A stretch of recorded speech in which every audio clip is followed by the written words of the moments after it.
साथियों नमस्कार। मैं रविरंजन दुबे आप लोग से एक बात बताना चाहता हूं कि आज जो है कुछ ज़िलों में भिक्षाटन की कुछ ज़िला में सफल आंदोलन हुआ, जिसमें भाई लोग हमारे कई ज़िले में ऐसा किए। इससे सरकार को यह मैसेज जाएगा कि बच्चे जो हैं भीख मांगकर भी केस लड़ सकते हैं। बहुत सराहनीय काम है। साथियों, मैं ये कहना चाहता हूँ आप लोग को, आप लोग सहयोग भी दीजिए। मैं भी सहयोग देता हूँ। कुछ लोग बोले सर आप कितना सहयोग दिए हैं। अरे साथियों, सहयोग दिया जाता है तो बताया जाता है क्या, और घटेगा भी तो और सहयोग दिया जाएगा, लेकिन केस को पीछे नहीं आने देंगे, ये मेरी दावा है। साथियों, आप लोग सबको मदद दीजिए, सबको साथ चलिए, सबका साथ सबका विकास। साथियों, एक बात बताना चाहता हूँ कि 15 जुलाई का हेयरिंग, 15 जुलाई का जो हेयरिंग है ना, वो शायद हम लोग के लिए आखिरी कड़ी हो, या फैसला सुरक्षित रख दिया जाए या फैसला आ भी सकता है, क्योंकि अब हम लोग को जो है ना एकदम पक्ष एकदम साफ है। जो निर्णय होगा वो हमारे पक्ष में होगा।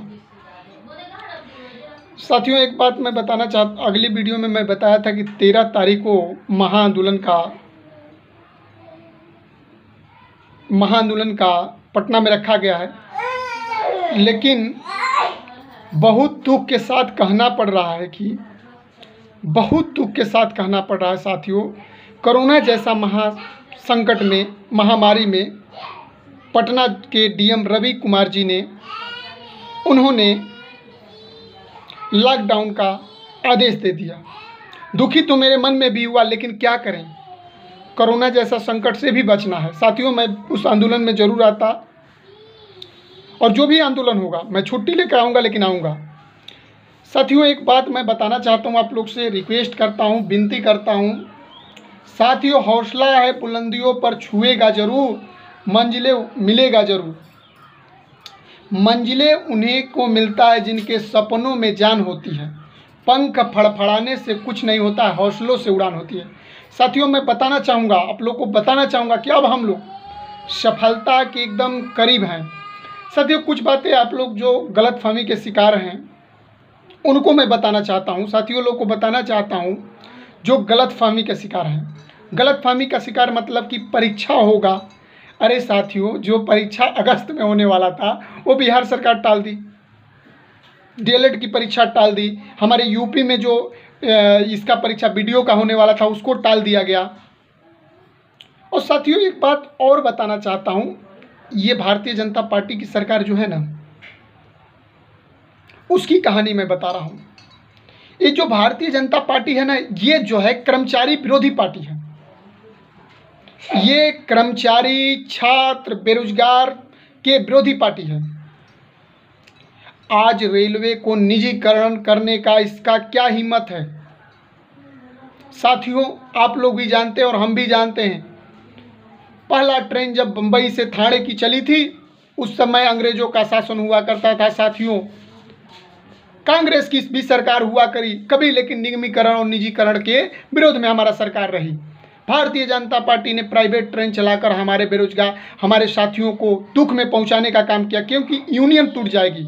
यूनियन टूटने से क्या होगा, हमारे कर्मचारी जो आज के बेरोजगार छात्र पढ़कर एक ही सहारा है, बिहार हो, यूपी हो, हिंदी प्रदेश के बच्चे, राजस्थान के, चाहे तमाम प्रदेश के बच्चे, हमारे बिहारी लोग बहुत मेहनत करके रेलवे की परीक्षा को क्वालिफाइड करते हैं।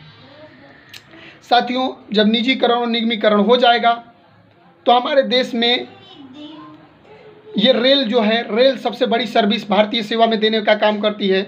और रेलवे जब निजीकरण हो जाएगी तो हमारे साथी जो पढ़ रहे हैं वो बेरोजगार हो जाएंगे। साथियों, मैं बताना चाहता हूँ, रेल की जो सिस्टम होती है वो कंट्रोल व्यवस्था, ये अंदर की बात मैं बता रहा हूँ आप लोग को। कंट्रोल व्यवस्था जो होती है वो डीआरएम में होती है, और जीआरएम साहब की। तो डीआरएम संचालन करता है, संयंत्र संचालन होती है, जिसको हम लोग संयंत्र संचालन और संचाल परिवहन। उसमें इसने क्या किया कि पटरी हमारी, ट्रेन तुम्हारा। वाह वाह रे सरकार, वाह भारतीय जनता पार्टी की सरकार। सोचिए, पटरी मेरी बाप का है, पटरी भारतीय सरकार की रहेगी और पटरी का हम सुरक्षा करेंगे, ट्रेन तुम चलाओगे। वाह, यही तो सरकार की नीति है। इनको किसी तरह पैसा चाहिए, स्टेशन बेच दिए, इलाहाबाद स्टेशन बिक गया, कानपुर स्टेशन बिक गया, नीलाम हो रहा है साथियों, बड़े बड़े पूंजीपति नीलाम कर लेंगे हमारा स्टेशन। साथियों, तेजस ट्रेन चलाकर हमारे मुंह पर तमाचा मारने का काम किया सरकार ने। सरकार की गतिविधियों को हमने देखा। साथियों, मैं बताना चाहता हूं, कुछ लोग रिक्वेस्ट किए थे कि रेल निजीकरण और निगमीकरण के विरोध में आप बनाइए, मैंने बनाया। रेल का निजीकरण और निगमीकरण करेगा सरकार तो इनकी सरकार अगली चुनाव में 2024 में मुंह नहीं देखेगा। जो नरेंद्र मोदी कर रहे हैं, कर्मचारियों का एनपी रोक दिए, कर्मचारियों को ये गलत नीतियों के कारण गलत सब जगह ये कर्मचारी को नष्ट भ्रष्ट कर रहे हैं। हम लोग की सारी पुरानी पेंशन बहाल नहीं कर रहे हैं। पुरानी पेंशन जो इनको एक दिन के लिए माननीय विधायक बनते हैं तो इनको पेंशन लागू हो जाता है, लेकिन हमारी पुरानी पेंशन लागू नहीं कर रहे हैं। इनकी सरकार क्या नीति है? हम पुरानी पेंशन के लिए हमने NRCMU में जाकर हमने उज्जैन में मीटिंग किया, लेकिन पुरानी पेंशन की आज तक बात सरकार ने नहीं रखा। अश्वनी लोहानी अध्यक्ष थे उस समय, उन्होंने कहा एक दिन के लिए मंत्री बनते हैं, एक दिन के लिए विधायक बनते हैं, इनको पेंशन हो जाएगा। जो कर्मचारी जीवन भर काम करेगा उसको पेंशन नहीं होगा। और ये और क्या कर रहे हैं? चलिए पेंशन बंद कर दी, लेकिन ये निगमीकरण और निजीकरण कैसे कर देंगे? इनकी बाप का ट्रेन है क्या? 5 साल के लिए सरकार में रहेंगे, आप कुल बेच देंगे बाहरी सरकार। तो आपसे जब देखिए, आप भी साथी जानते हैं और हम भी जानते हैं हमारे पास क्या है, भारत सरकार के पास क्या है? संचार, सेना, रेल। 3 चीज जब तो आपके पास सर 3 चीज जब नहीं समझता है तो आप देश को क्या चला सकते हैं? साथियों, मैं बहुत गुस्से में बात कर रहा हूं। 3 चीज इन लोग से नहीं समझ सकता है, संचार, सेना, रेल। रेल प्रचालन को बेच रहे हैं। कुछ दिन में संचार भी देखिए BSNL बिक गया और सेना भी बेच देंगे तो हम भारतीय सुरक्षा कर कैसे पाएंगे? हमारे दूसरे देश अटैक कर लेंगे। साथियों, रेलवे के निजीकरण और निगमीकरण के खिलाफ आपको आना होगा, एक आवाज उठानी होगी, क्योंकि बिहार सरकार, बिहार के बच्चों को, बिहार की जनताओं को, यूपी के जनताओं को ये बताना जरूरी होता है। हमारे बच्चे मेहनत करके रेल में जाते हैं और रेल में आज जो निजीकरण और निगमीकरण के खिलाफ बच्चे हैं वो संघर्ष करें। साथियों, मैं आप लोग को इसलिए बता दिया कि बहुत दुख होती है ना। अरे हम बेरोजगार कटोरा लेकर घूमेंगे क्या?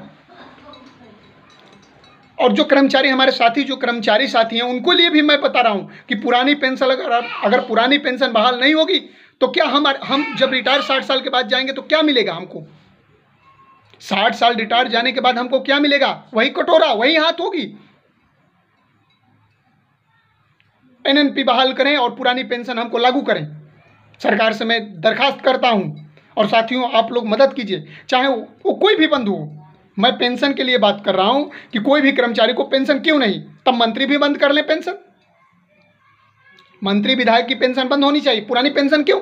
एक दिन के लिए सेवा में अगर आप आते हैं, एक दिन के लिए शपथ करते हैं तो आपकी पुरानी पेंशन बहाल हो जाएगी।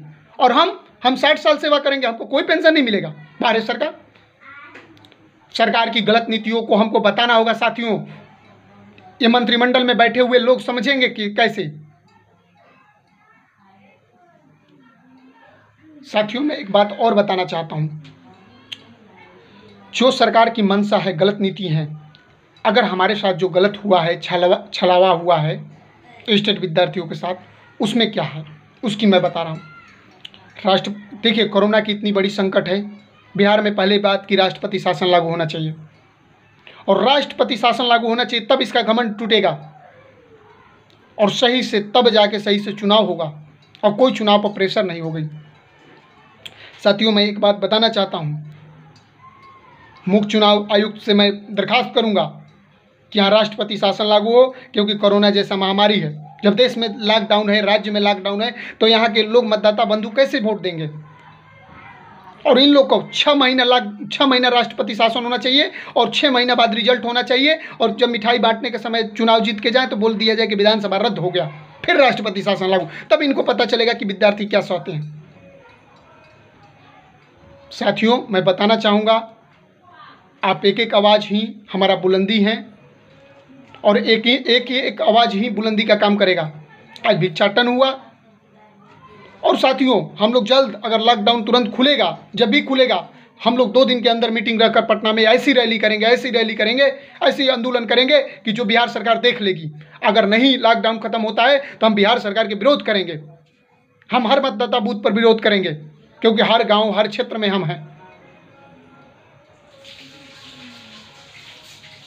कुछ हम कह नहीं रहे, हमारा यूनियन के लोग भी कुछ गलत हैं, नहीं तो हम पूरे कर्मचारी बाहर निकल जाएंगे, रोड पर निकल जाएंगे। तो साथियों, चैनल को लाइक कीजिए, सब्सक्राइब कीजिए।